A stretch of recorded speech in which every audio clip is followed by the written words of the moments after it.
Hey everybody, we are live again with today with Pastor Rich Herbster. He's my pastor at Mount Pleasant Church out here in Raccoon Township in Pennsylvania, and not only that, he's a really good friend of mine. So a very good common theme over the last few interviews I've been doing are people that I most enjoy to have breakfast with. So I don't have my bacon today, but I do have my coffee. Got my coffee too, Michael. There we go. So I'm not a big breakfast guy. I love breakfast foods, but we've probably talked about this before.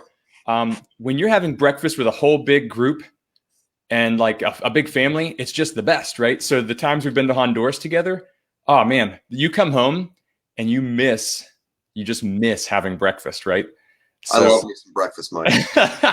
Breakfast is a big deal at our house. We get some big breakfast eaters. You have a big family. Generally, when I come home and I'm eating breakfast, it means Kim's already at work and I'm sitting home alone eating breakfast, sadly, with my dog. So for those of you, I should have given a little more detail on Pastor Rich. We always harass him about all of the things after his name. That's why on this banner down below right here, I have all the fun things written out because he has like 4 more too that we just avoided. But it's just fun to throw up the weird things that don't really, they matter a lot, but let's be honest, Rich, anybody can get these things. Yeah. Well, it really doesn't.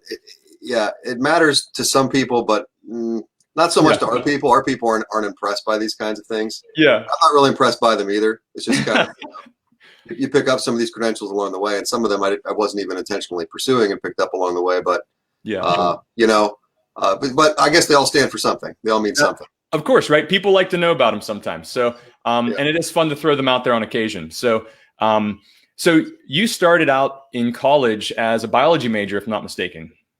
That's true. Biology major at Pitt University. And at some point you decided, I think I need to go into the seminary when I'm done here. So where did you go for seminary? I went to a place up in Boston called Gordon Conwell Theological Seminary. Okay. And so I guess the next thing my brain went to and then just paused out because I totally ignored where you said you just went to,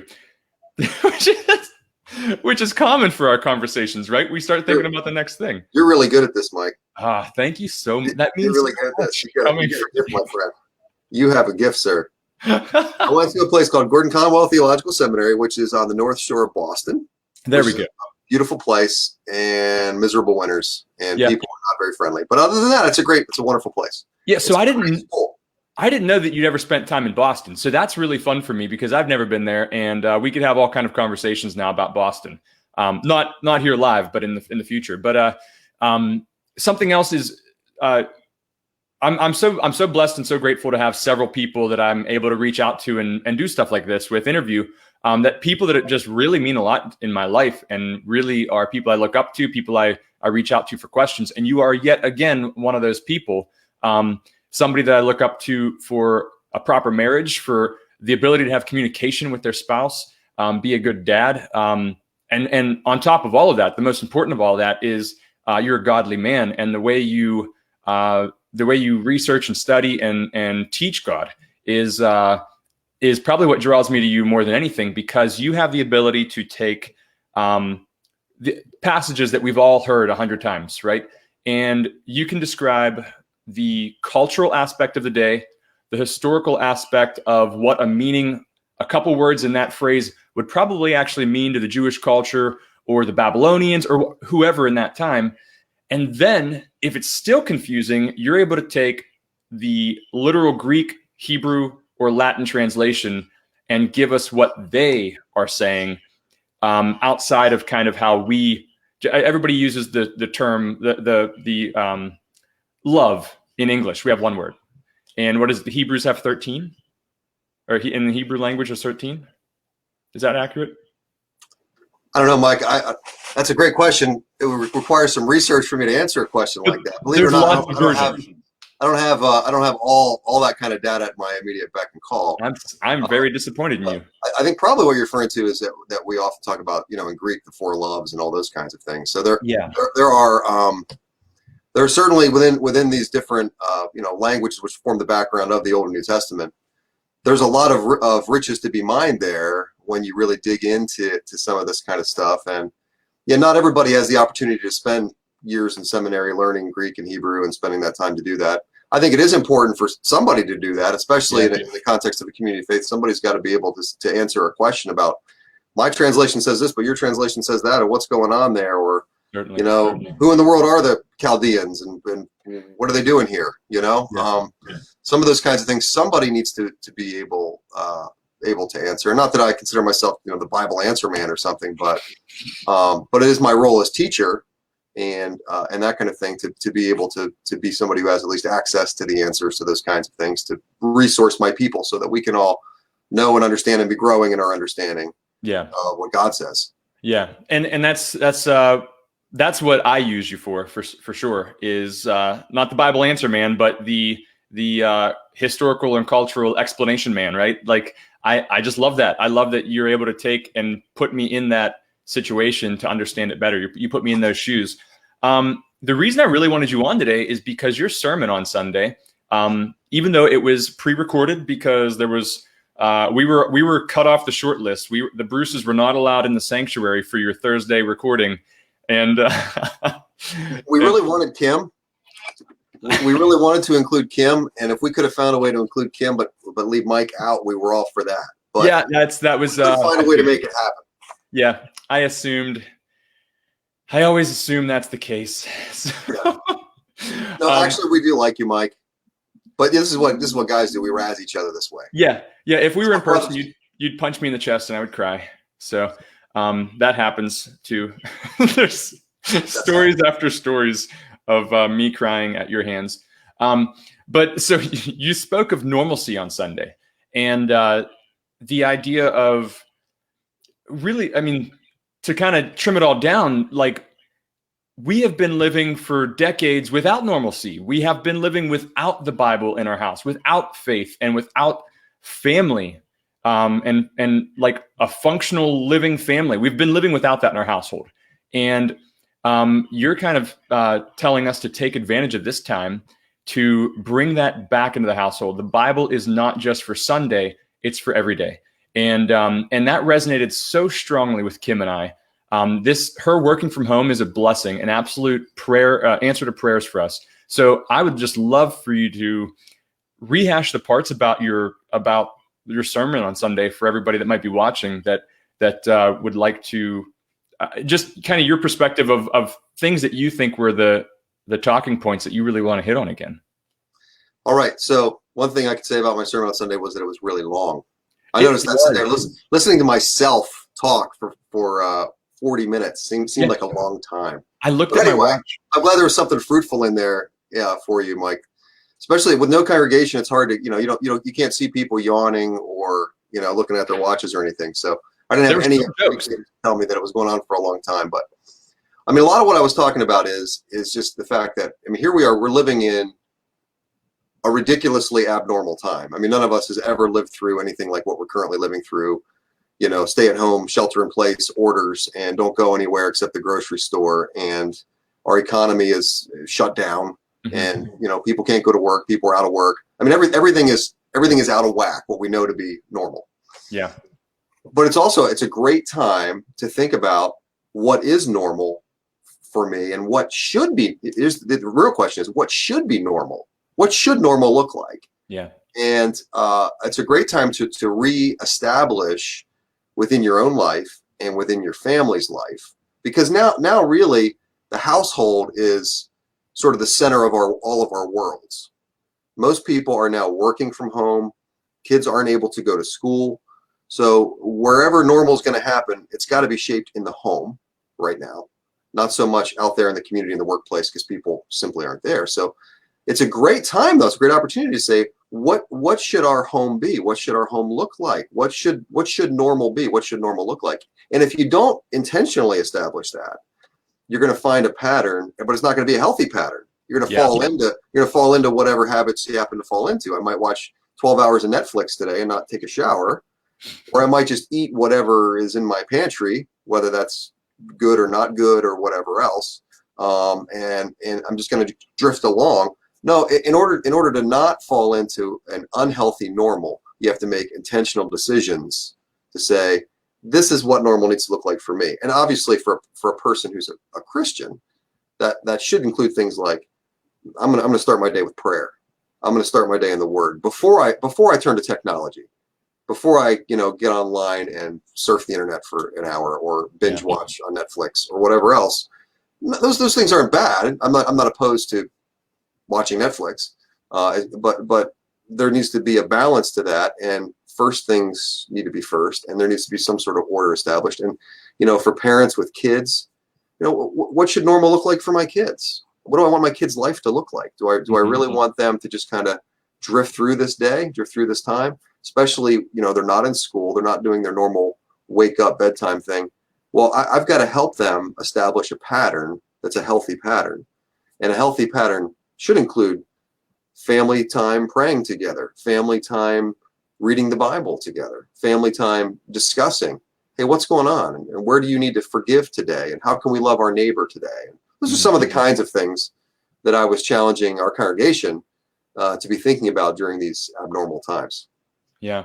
And what the things you touched on there are things that really I've been convicted of for probably 2 years now or more, where, my family, like I grew up seeing my dad kneeling at the edge of his bed, praying daily, reading his Bible constantly throughout the day.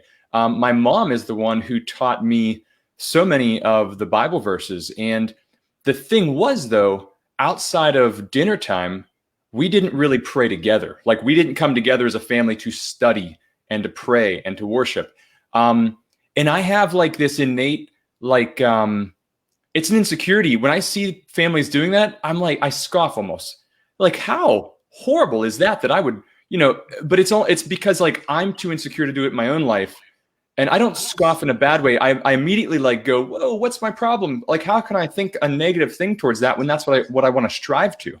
I'm embarrassed to do it. And how silly. Why would I be embarrassed with my wife to read the Bible and to sing praise songs? So for over a year now, we really wanted to do a daily devotional, but we aren't together during the day. And now we are. So that's something we're working on implementing. We're going to work on implementing just practicing a worship song together daily so that we can start singing together, which is also a dream of mine, right? So like all these things can be based in God, and awesome things I think are going to happen. So, but there's no reason I should be embarrassed to sing a worship song to God with my wife alone in our house. But I am. Yeah, I think part of what is behind that is we live in such a cynical age. We live in a very sarcastic, cynical, skeptical. Is that really real? We're always testing the authenticity of everything and questioning everything. But I mean, I get that. I'm a somewhat cynical, sarcastic person myself. For sure. Probably why we, get along so well. I mean, but that really characterizes us. But we need to get over that, really. I mean, there's a place for that. There's a place for testing authenticity. There's also a place to say, you know what? There's absolutely nothing wrong with praying with your wife. There's absolutely nothing wrong with singing a song of praise to the Lord, no matter who sees it or knows about it. As long as it's sincere and as long as it's authentic, who cares what anybody thinks, right? I mean, we need to let that go. Yeah. Say, who ought I to be? What ought I to do? And I'm going to do that. And then to do that, you start where you are too. You say, okay, Kim and I aren't together all day. So what might that look like? It doesn't have to look like what it looked like for your mom and dad. It doesn't have to look like what it looks like for me and Amy, my wife. But what does it look like? Well, figure something out. Hey, hon, let's just for 5 minutes after dinner tonight, or even before bed, or whenever you are together, 5 minutes. Let's just read this thing together, talk together, check in together. How was your day? What can I pray for you for? Just say a quick prayer. Yeah. And at first that feels weird, especially if you haven't ever done it or haven't been doing it. First that feels weird. But after a couple of weeks of doing it, or even a few days of doing it, it stops feeling weird. And it's like any other healthy habit you're going to build. Yeah, at first it's hard. If you haven't run and you start running, that hurts. It hurts bad. I think it always hurts. Running is terrible. Yeah, but you know what though? After you're into it for a few months, you get that runner's buzz, man. And you're like, I need to go because now it's part of what's normal. Now it's part of what's normal and is healthy for you. Yeah. And what you need to be doing. So and the spiritual life is like that too. If you go to church every Sunday and you miss a Sunday, then it's my week is just off, right? Now, if you haven't been going to church for years, that thought never occurs to you. Yeah. But if you're in the habit, something's off, and it's that way with the prayer life. It's that way with your time in the Word. It's that way with your time with your spouse in that way. But it's a habit that you build. It's a healthy habit you build. But you only build it by intentionally making a decision to say, this is going to be good for our marriage. And it would be. It'd be good for your marriage, be good for your spiritual life. You'll grow that way. You'll grow together as a couple that way. You'll grow more intimate in every other way, by pursuing that aspect of your life. Yeah. But it's a habit that you have to begin to build. Yeah. If you're okay with it, can you kind of walk through maybe some of the daily, I don't know if you want to call them rituals, but the daily practices that you and Amy have together, because you now have you now have six children, right? We do. We have 4 kids. We have 4 kids biologically, and then we just adopted 2 more kids. So our kids, 18 to 2. Yeah. Which is pretty incredible. So like to have any sense of normalcy in a household where there's two new children that are they've only been around for like 8 months, right? Or less. Well, we're sneaking up on a year. We got them actually initially towards the end of April last year. So we're almost exactly a year since we got them, and we officially adopted them just 4 months ago. But so they've been part of our life though for almost a year, and they were 1 at the time we got them, 2 1-year-olds. So you can imagine what that does to a household. Yeah. So for Amy and I, this is like we've been married now since 1996. So we're coming up on our 24th anniversary. This year. It's evolved. It changes as it has to, right? Because our life has changed so many ways. We were just young kids out of college when we got married, and now we're very middle-aged people chasing around lots of children. Very middle-aged. Increasingly middle-aged every day. I always want to say how you're like my older brother, but no, you're so much older than my older brother. I know. But you're not any older than my sister is. So, hey, Dad, what were you doing? If it's, you don't have to explain to me that I seem old to you, because I feel elderly to myself. but for us, it's changed and evolved over time. I mean, there's been times, and sometimes we fall into good patterns, and sometimes we fall into unhealthy patterns, right? I mean, just because I'm a professional spiritual person doesn't mean I don't develop bad habits. For sure. Well, early on, what did it look like early on, if you remember? That's 24 years of marriage. That's hard to remember what early on might have looked like, but maybe some of the more basic times in your life of coming together as a couple to worship God and your life in that way. Can you remember any of that? Yeah, I mean, it was not necessarily a very complicated thing. Yeah. For one thing, we had patterns built into our life. We always weekly worship together. We go to church. Yep. That's an important part of our life together, always, even before I was a pastor, obviously. Yeah. So there's that piece of it. But then, in our own daily life, a lot of it's simple, basic things that everybody would think of. We pray before a meal, right? I mean, we give thanks to God. He's provided for us this food. But see, it's not a rote thing. It's not just we go through the form of this. No. Let's actually give thanks to God. I mean, you have to remind yourself sometimes that's what I'm doing. That there is a God. And that God loves me and cares for me, has provided for me bread for today. Yeah. And so there's those kinds of things. But then as a couple specifically, we've done so many different things over the years. I mean, one thing, just like you mentioned, a devotional book. Look, there's 1 billion of them. We've got a church library here full of shelves full of devotionals for couples, nightlights for couples, whatever. And they're simple little things. I mean, it's a short little paragraph. And it feels a little corny sometimes to say, well, let's read this together. But we read this together. There's a little topic of conversation. You talk about that for 2 minutes, and then you say a simple prayer. And again, we've done that. We've done that with different kinds of resources. We've done that just reading the Bible together, just reading a couple verses, talking about it together. Yeah. We've done things where we weren't even necessarily working through a resource, but we were just spending time talking, or how can I pray for you kinds of things. But again, we're not always consistent. I don't hold us up as a we're not perfect spiritual people. Sometimes we fall out of that habits. Sometimes we follow those habits and we realize, oh yeah, well, like, what's going on? And for us, it's often around the kids. We get so busy with the kids that we sort of disconnect from one another. And couples do that, but it's not always kids. It can be just life generally. It could be work. It could be a project around the home or whatever else. It could be financial stress or something else, but couples disconnect for whatever reason. So I think there needs to be a rhythm within life always of trying to, again, reestablish a healthy normal. We haven't been doing this. We need to be doing this. Our family has these conversations all the time. Hey guys, we need kids. Come on, we all need to get together tonight, and that's work.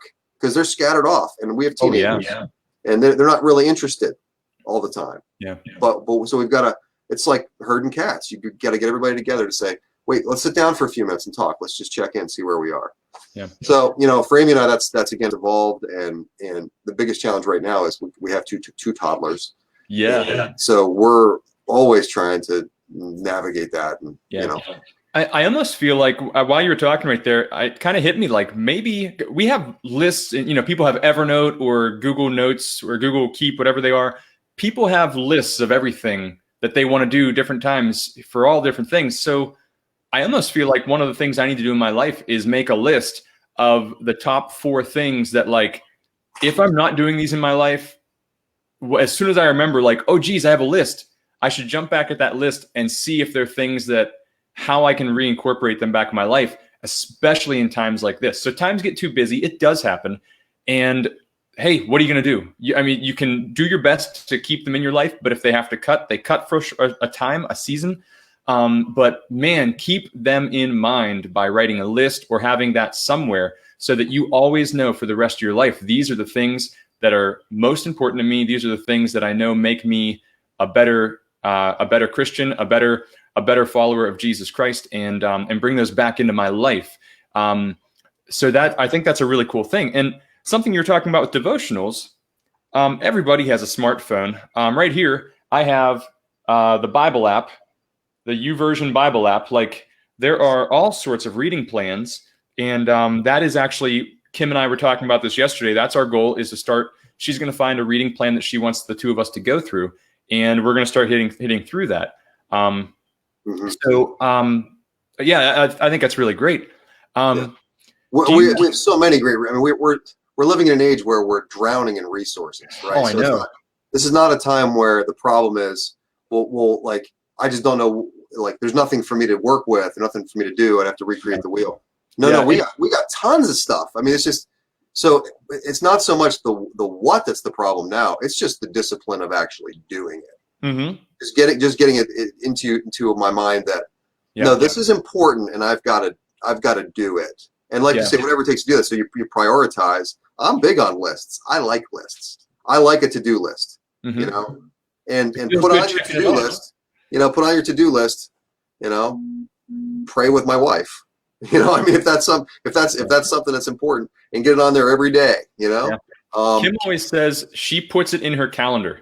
If it's on her calendar for work, she does it no matter what. Period. It's done. Right. Yeah. So if you have a calendar that you do daily things by that calendar, I know people who have calendars broken down into 5-minute increments, and that's how structured their life goes. And you know what? Those people make a ton of money. They have great relationships. They crush it because they schedule every bit of life. I don't want to be that way. I think there's a balance there for sure. I mean, I think what that enables you to do is fend off sluggardliness, right? I mean, that's sort of lazy. Yeah, it's a fantastic word. It lets you fend off and we all have some of this in us. If left to our own devices, we just kind of drift along. And look, I can surf the internet for 4 or 5 hours. I can just get lost in YouTube. I mean, that's easy to do. That's not hard. You don't have to try to do that, right? You have to try to get things done. You have to order your life to get things done. Now, so diligence is a good thing. That's proverbial wisdom there. Diligence is a good thing. We're not supposed to be lazy. We're not supposed to be, but we also don't need to necessarily rigidly structure every 5 minutes of every day. I don't believe, because if there's no margin in your life, I mean, it's okay to relax. It's okay to stop and smell the roses and not say, Yeah. well, if I smell the roses, I'm going to be, late for my next thing. Yeah. I mean, that's not, there needs to be a balance there of, I need to make sure that I'm doing the things that are most important, but I also need to remember that life is more than my to-do list. So, you gotta breathe, you gotta slow down, you gotta, and especially relationally, if we're only about our to-do list, then we're gonna neglect relationship, which is that's not good, because people get turned into items to check off my list. Yeah, and so that's a tough one, right? Like, you have to know that balance. There has to be a mental balance there, because if I don't schedule friends into my life, I don't see my friends, because my schedule has not changed with all this stuff. My 2 jobs are considered essential. I still do the same amount of work I've ever done, and for some reason, God said, Mike, start doing interviews on Facebook. And so I started doing this because I feel like, this is something I'm supposed to be doing anyways, and why not now? So there's more people to take time and watch, and somehow I'm having conversations like this almost every day with people for 20, 30 minutes. And then I'm also having, it's been several times now that I'm having conversations on Zoom and on Skype with friends from Germany and friends from all over the world that we've made. And I don't have any more time than I ever had, but somehow it's working. So I do think scheduling that in is a positive thing. Yeah. Well, you're prioritizing relationship. Yeah. Prioritizing. That's a great thing to do. I mean, you're saying one of the things that's important to me is to connect with these people. Yeah. And I'm going to do it. And it's not for me, because like I said, I'm not seeing any less people than normal. In fact, stop reaching out to me. It's annoying, guys. No, that's a joke. Seriously. But yeah, this is not bothering me in terms of me feeling clustered and, quarantined and trapped. I don't feel that way. In fact, I feel driving down the street on our way to the grocery store, we're seeing all of our neighbors out and about in their yards. And people, like, you know how it is driving down Holt Road. You don't see people walking. You see 1 or 2 people walking, nobody outside. Now people are outside yelling across the fences to their neighbors, getting to know people they never talked to before. It's incredible. Some of that's the abnormality of the times, forcing people to really rethink. People become a lot more important. Yeah, because you're not able to just tunnel vision your normal program, which often doesn't include humans. Yeah. So all of a sudden that's all out of whack, and your neighbor across the fence becomes a lot more relevant to you. Yeah. So. My friend Lori made a good comment. If you're looking down reading your list, you may miss the small things like a smile on someone's face, right? So I know she and I are in a referral group together, and that's something that is, I really try to prioritize that in my life. When I'm communicating with someone, I'm quick. One of the things I do is deliver pizza. So I'm to a door, I'm back out, and I have to concentrate to look up from the delivery slip, look someone in the face and smile at them. And I feel like, I don't want to deliver pizza. That doesn't align with my values and priorities. But smiling at someone and maybe changing their day with a smile is one of my priorities. And it's something God put me here to do. When I'm at the doctor's office and I'm health coaching, I can have my face in the papers I'm going over, and I have to remind myself to look up and make eye contact with someone and smile and laugh with them. So thanks, Lori, for that. That's a really great idea there. So, yeah, I mean, I think that it's easy to do exactly what you're talking about, Mike, which is basically you just autopilot through life doing your stuff. And sometimes you forget no, there's actual humans here. And, well, among other things, I'm called to love people. Mm-hmm. And you can't love people that you forget the existence of. You actually make eye contact with somebody, smile at somebody, take the time to talk to somebody.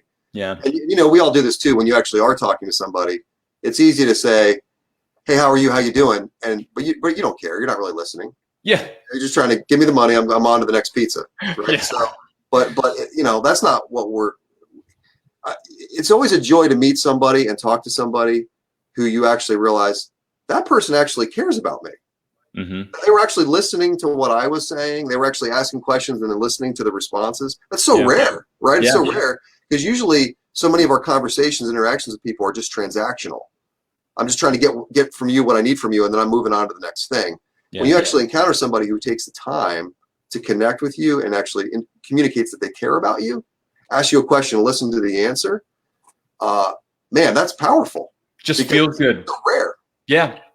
When you have that one friend you only see every once in a while, and you walk into the room and they yell your name from across the room, right? Like, it's the same feeling.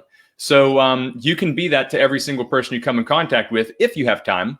But here's the thing that I've learned over the last year or two.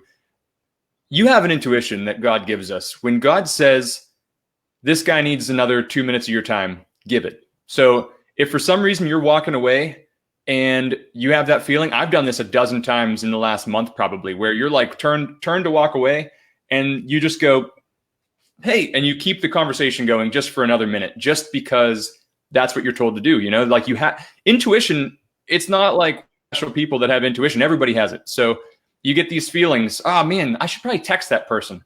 You get that feeling a few times, you better text them. So, and my dad's terrific at that. And really is. Yeah. So let's kind of get off the serious stuff and let's talk about something that is probably more serious. So I'm horrible transition, right? Serious to more serious. How you're really good at this, Mike. Really. How has your Christopher Walkin voice been coming along since you've been? What was that face? Is that a good face? No, or are you prepping? No, I'm out of practice, Mike. Because when we traveled together, when we were together all the time, I felt like we were always workshopping things. We were. And there was some mutual coaching that was going on. You were really helping me out. Yeah, people hated it. I haven't done Christopher Walkin in months, and so. I haven't done it. To come live on the interwebs, Mike. See, no good, Mike. We always talk about how our IQ seems to rise. Our vocabulary gets better when we become Mr. Walkin. We just start saying really, really fancy words. You're always much better at the walk-in, Mike. Much better. Well, I've practiced a lot, and our other good one, we literally we're two trick ponies, right? We have Walkin, and we have Arnold Swartzenager. That's right, Mike. We got the Arnold. My favorite thing is when you're preaching, and you don't even realize, like your intonation, your pausing in your words starts to sound like Walkin. Just for like 4 or 5 words, and it cracks me up every time. And like Kim and I always sit way in the back of the church because I'm not gonna lie. Part of us being in church is chatting back and forth and making fun of you during your sermon. So, or just talking about how much very hurtful, Mike. It was meant to be. So, or talking about like how much we love your sermon, you know. But we will crack up loud in the back of the sermon when you're talking, because you're hilarious for one. You have a dry sense of humor, which is right up our alley. But like half the time, it's 8 a.m. and people aren't laughing, and it's an older congregation at 8 a.m. The younger guys come out at 10, and you just pause and you go, "That was a joke, everyone," and boom, uproar. But Kim and I will be laughing for like half a minute before that. Sometimes people need a little permission. They need permission to laugh. It's all right to laugh in church, and especially since whatever I just laid down was some comedy gold too. I mean, if I drew their attention to it, that means it was really funny, and they didn't bother to laugh. And that's just wrong, right? That's immoral. So it's my job as a religious instructor to call that out. Yeah, that's like if God told a joke and you didn't laugh. I mean, he's talking through you in your sermon. How dare you people not laugh at God's joke? Right. And mostly it's not because they don't think I'm funny. I mean, let's be honest. Yeah. And that's not it. Yeah. It's that either it's too early, and it is. I mean, it's hard to really get, engaged with comedic timing at 8 o'clock in the morning. Yeah. I mean, the coffee hasn't even done its thing at that point. So, but I think that's primarily what it is. But also there is a little bit of like, we're in church and we're supposed to be serious now. Well, your brain's in tune to learning, not to laughing. And I think a good teacher can incorporate both. And sorry about that. That sounds like somebody's here. So, but I think a good teacher can incorporate both and get somebody laughing and learning at the same time. I don't know if you're picking up on this rip that I'm giving you, that a good teacher could get both of those to happen. Yeah. Seamlessly. Well, but see, it's a two-way street, Mike. It's not just you can be like even Jesus, even Jesus had material that fell flat. It wasn't Jesus's fault though, right? That's a good point. He's laying down good stuff. The problem there needs to be, there's both a transmitter and there's a receiver. Yeah. And sometimes the problem is with the transmitter, but sometimes the problem is with the receiver. Yeah. Right? I mean, so you could be Jerry Seinfeld up there laying down the material. I don't know. I think Jerry could handle that. I think Jerry could. Even Jerry bombed out sometimes, right? I mean, if he followed Kenneth Banyan, it was going to fall flat. I apologize. The dog decided to, for some reason, the dog had to come in to say hi to me. But that shut him up for some reason. But yeah, so the very last thing you said, I ignored because of the distraction. It wasn't anything significant or important. We were talking about Jerry Seinfeld, and you said somebody else, but oh well. Well, that's live interviews, right? So that's the beauty of it. This means I don't have to edit anything. That's why you do it this way. That's why you roll this way. That's why I never did these before, because I didn't want to edit them. I want to do as little as work as possible. I want to do it, but I don't want to work too hard at it. Speaking of little work as possible, let's check out your blog. Oh, did you guys hear that rip? No, seriously, Dr. Pastor Rich, you're not a doctor yet, are you? I am a doctor. You are a doctor. I didn't put doctor up. But I can't prescribe. Correct. So I wish I could. Yeah, so Pastor Rich has a terrific blog. Do you blog weekly? That's my ambition, Mike, but I'll be honest. At times I followed that. It's sort of like all other disciplines. At times I've done that very well, and at times I've gone, a year without getting a blog up there. So yeah, in a perfect world, I'd have something up every week. It's just it does take time. It takes sure. To do it well takes a lot of time. Yeah, I'm not a writer kind. I do not write well. I don't like writing. It just doesn't work for me. But the reason I'm bringing this up is because I wanted everybody to see this right here.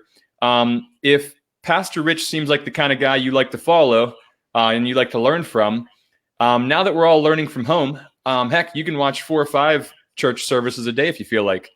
So PR, as I call him, or RG Herbster, as I like to call you. It sounds real fancy. You can come here, go to the YouTube page, and watch him live at 10 a.m. Live recorded. Are you guys going to go back to actual live? I think we're going to stick with these pre-recorded things for now. It's just it's a lot easier with the restrictions on humans, and the live streaming is causing a lot of problems for a lot of people right now. The bandwidth is causing a lot of problems for people. So streams are getting interrupted, dropped, everything else. So it's just safer to have everything pre-recorded. Well, since you don't work on Sundays anymore, are we docking your pay some or what? Yeah, I mean, I was getting paid for that 1 hour a week, and now I'm not working that 1 hour a week. So I guess I don't know. Paychecks might just stop. What do we do about that?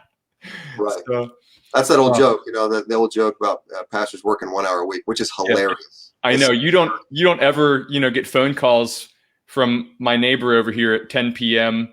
talking like my other neighbor who's also a pastor, and he's trying to trick you into thinking it's him, and because he does he's a great impressionist with his friends. Yeah, he really is. That's somebody you ought to get to do some voices for. Just for impressions, yeah. So, maybe an interesting conversation, no matter what you talked about. But yeah. Anything you talk about with our friend James is a terrific conversation. So, somehow it's always uplifting too. To be totally honest, he is one of the most uplifting men or women that I've ever met in my life. Terrific man. So. Maybe I will have him on someday to talk about how his life's going with also 2 adopted children and 2 of his own in a time of quarantine. So, Kim wants to know something. Does PR watch his own services now, or does he listen to another preacher? I do both. I almost always view what we've recorded. Yeah. Even in regular time, I usually tend to view it because I kind of want to hear how'd that come out, and then you realize things like, oh man. Yeah. I read that way too fast, or what was going on there, or also just the quality of the production too. We dropped audio, or what's happening here. So I do tend to view it myself. I kind of want to hear how. I know how it came from, again, the transmitter's perspective, but how did it come from the receiver kind of perspective? Yeah, I do the same thing with like when I used to record music. You have to listen to your own music because you have to know, is your voice doing this or that? You know, do I need to raise the mic, lower the mic, whatever. But you know, even when I'm talking, I use a lot of ums and buts. I stutter like crazy, like I did right there. I have to really concentrate to not do those things and make noises with your mouth, stuff like that. You start figuring that out when you watch yourself. So, you know, like you realize, you know, for a period of time, I was putting my hand on my face while I was talking, you know, like this. What's that about? I don't know. So you recognize that's a distracting mannerism. You can't do this, especially now with you're not supposed to touch your face. I know, right? So don't do this. That's terrific. So, Pastor, do you have a place if people want to reach out to you and ask you tips and tricks or anything, tricks, you know, tips for how to kind of incorporate some things in your life right now? Is it best they just read your most recent blog article or two that actually talk about this? Or if somebody wants to ask a biblical question, can they reach out to you on Facebook or can they call the church? Is there a way for them to do that? Yes to all the above. I'm happy to respond to Facebook inquiries, phone calls. I'm not overwhelmed right at the moment. It's kind of a weird, quiet time in life, and excuse me. But there is that blog on there. The most recent one is a practical one about how to establish a new normal, a spiritual normal in life right now. So that is a good place to begin, frankly. Yeah, and they can listen to your entire message from Sunday on YouTube, as well as all of your other messages that we've had. We've been recording messages that you've given for a long time now. For years. I'm grateful for our tech people. We're actually ahead of the curve in a lot of ways that we were able to just kind of embrace this and move forward without having to create the wheel, which a lot of churches are having to do and a lot of businesses are having to do right now. But you know, thankfully we had the infrastructure in place. Yeah, that's great. And those of you who go to church with us, don't forget to keep tithing because we still have bills to pay. Keep tithing the church, and which I'm sure we all are. You know, obviously you lose your job, you stop tithing if you don't have money coming in. But keep in mind what's going on here. Everybody needs to stay afloat, and there may not be more important places in the church. If you have a $1,200 or $2,400 check coming to you, and you want to donate some of that to people locally in need, I'm sure that the church has an idea of some people who are needing help when that check comes to us. Whether you agree with the check or not, somebody can use it. So keep that in mind. That's a really hard thing to, you know, get money in your hand and let it go. But man, this is what the world's, these times are when we become real humans and we really can affect change in the people around us. So, Pastor Rich, this went so much longer than I meant for it to go, but I'm always so grateful talking to you. I'm a preacher, Mike. You're gonna turn a preacher loose to talk. It's gonna not go short. We're literally a half a mile apart right now, so it's a bummer we can't do this in person. But honestly, I really like this setup that I'm getting with the videos that are happening. It's really fun. But we can do one live someday too. So we'll try to do it 6 foot apart. I don't know how that'll work out. Sounds good, Michael. Yeah. All right, PR. Thank you so much. I love you, man. And can't wait to see you in person sometime soon. Sounds good, my friend. All right. Thank you. When I end the broadcast, stick around. We'll chat a couple minutes before we go. All right. Sounds good, Mike. Thank you, everybody. Greatly appreciate the time.